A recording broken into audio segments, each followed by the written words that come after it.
On this morning, there are signs. Some spots in Haiti are on the mend. The frenzy of the street market. A major roadway underway. Millions spent in new housing and fresh paint. But across town, the other Haiti is not forgotten. In one of the poorest and most dangerous slums on the planet, University of Miami Associate Professor Herns Marcelin is at work. They are saying that when it rains, of course, as you can see, water goes up and people have to come out of their houses to stay outside. Without a sewer system, well-intentioned millions spent paving streets made flooding problems worse.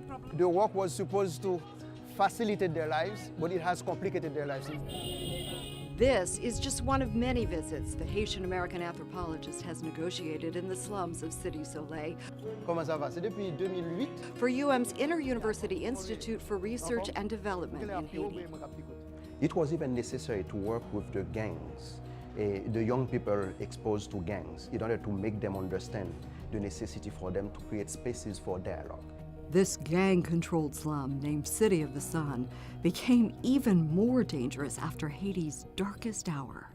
The war is coming to an end! 5 years ago, when the catastrophic 7.0 magnitude earthquake struck Port-au-Prince, Professor Marcelin and a group of UM students were here doing research. Between 4:55 and 7:30, I had no idea if my students were alive or dead. Those 3 hours for me were hell. When the earth finally stopped shaking, some 200,000 people were dead and more than 1 million homeless. The University of Miami's Miller School of Medicine, the School of Nursing and Health Studies, and Miami-based Project MediShare led a mammoth humanitarian charge, setting up the disaster's largest field hospital. In the months that followed, doctors and nurses at the 10 hospital treated more than 30,000 patients. Let's give her something for pain. Do we have some morphine? At the center of it, Dr. Barth Green. Haiti means land of mountains, and as you know, 5 years ago, those mountains came down on its people and killed 250,000 people like this, and injured and disabled hundreds of thousands of people, directly or indirectly. So it was a huge catastrophe. In the years since the earthquake, hundreds of University of Miami faculty, staff, and students from nearly every school and college have contributed their time, know-how, and leadership. Some came, gave the help, money ran out, and then they disappeared. We never saw them again. Whereas UM came and stayed and have pledged to stay for the foreseeable future. So having the input of Dr. Green and Dr. Marcelin going into areas like Cité Soleil and bringing hope, because it's all about the hope. It's all about a better tomorrow. It's all about making the youth believe that they are not condemned to live in the poverty cycle. As the Western Hemisphere's poorest country continues to dig out, the University of Miami is lending a hand in everything from architecture plans to training doctors, nurses, techs, and teachers. Helping Haitians help themselves is at the core of the University of Miami's continuing mission in Haiti. School of Medicine pediatrician Dr. Nery Ynclan served in the trenches after the earthquake. Good morning. Good morning. How are you? I'm good, how are you? With UM's help, the small community facility was transformed into the only trauma rehab hospital in the country, serving 200 patients a day. It was a system that evolved from volunteers basically providing the majority of the care to transitioning to local doctors and nurses providing the care themselves. The Haitian-American pediatrician says, I'm sorry. The lack of resources makes practicing medicine in Haiti daunting, but also motivating. 2.6 doctors and 2.6 nurses per 10,000 patients in Haiti. And that is a ridiculous number when you're looking at the amount of need that is here. A critical part of the answer is to train doctors who are here, train nurses who are here to provide the care that the patients require and deserve. There's something very rewarding about being able to take care of your own. This work, filled with purpose, has been a salve to many. especially Dr. Adler Francias, who now teaches wound care to other Haitians.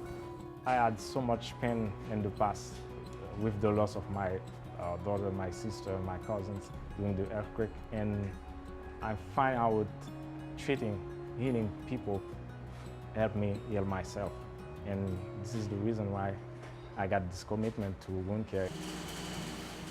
Across the courtyard, former welder Wilfred Mencina trims a cast.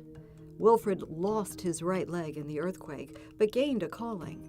First, forming an amputee soccer team to inspire the hurt and maimed, and then, with UM's help, learning to build prosthetics for a tiny fraction of what they cost in the States. God chose me for this profession, but it's like the mission I'm doing. Today, 9-year-old Chris Land, who lost her leg to an infection, will walk again under the watchful eye of someone who knows exactly how she feels. I'm so very happy to see how the prosthetic fit good for her. Toujours songer devant, tourner. Learning to stand and walk again is a delicate process. You have to put the prosthetic on the ground to put the weight on the prosthetic, and then you can turn. When it finally happens, that moment, C'est bien! unforgettable. Because when something happens, there's always a reason for it. God make it happen, and the hospital, Medicare, gave me a job to work with other patients, then explain them how life's going to be for them. Chris Land can go back to school tomorrow. Bonsoir, Benishita. One floor below, an eye exam is a godsend in a country of 10 million with only 40 ophthalmologists. Dr. James Kim is a Catholic Korean brother, able to treat dozens of patients each week thanks to the $1 million in equipment gathered by the University of Miami's Bascom-Palmer Eye Institute. We got many things, many materials and equipment from the University of Miami, and they still want to send more to us. You are the best friend of Haiti. Do you have any allergies to medication? Also answering the call, School of Nursing and Health Studies, going on regular missions to remote areas, providing basic health instruction. We leave at 9 in the morning, come back at 5 p.m. for every day that we're there, and we treat 100 to 150 people per day. Students are exposed to symptoms where they don't have the technology to be able to diagnose these patients. Therefore, they basically develop their critical thinking.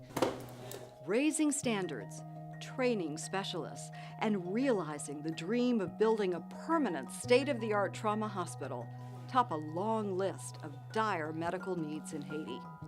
This island of 10 million people, an hour away from Miami, people still die 100% if they have a heart attack. There's not one angiogram machine in the whole country. The Haitian government has allocated $5 million they've escrowed. The private sector has given us a very large piece of land to create the first national trauma and critical care center with an education and training center, a pad for helicopter and air rescue as a symbol of what needs to happen quickly in this place. In addition, treating Haiti's psychological wounds remains a huge challenge. The School of Education and Human Development helps provide mental health training to Haitian nurses and teachers. U.S. occupations in Haiti, political turmoils, and natural disasters, all of that compound a level of psychic numbing that you can only imagine impacts the individuals and societies. How much can one country take? How much can one group of people take? Poor health care, lack of jobs, and gang violence are topics discussed at local forums like this one, organized by Professor Marcelin and his staff at the Institute, called INURED for short. With staff of 16 and a steady flow of volunteers from UM and other schools, INURED research has been used by the United Nations, the Haitian government, and the Clinton Foundation. Haiti is a country that is extremely segmented by color line and by class line. And by bringing the students and by bringing colleagues from outside, We were able to generate a new paradigm, a new way of seeing things. It was possible first, not only to transfer skills to these kids in Cité Soleil, it was also possible for them to meet at a human level. They start to understand that, well, you know what? If the students from University of Miami and other places in the world can come here, work with them, why can they start to appreciate their own capability? Back in Cité Soleil, the parents of these children have managed to buy them the $50 uniforms required to attend school. Learning is a prized luxury in Haiti. The key things we need to transform Haiti is education. We need to train people in order for them to be able to take responsibility. We need leadership. We need to give a new meanings to leadership so that people can go away from marginalization, exclusion. The School of Architecture is also at work in Haiti, finishing an 18-month-long project developing plans for sustainable housing in a region north of Port-au-Prince, brimming with potential.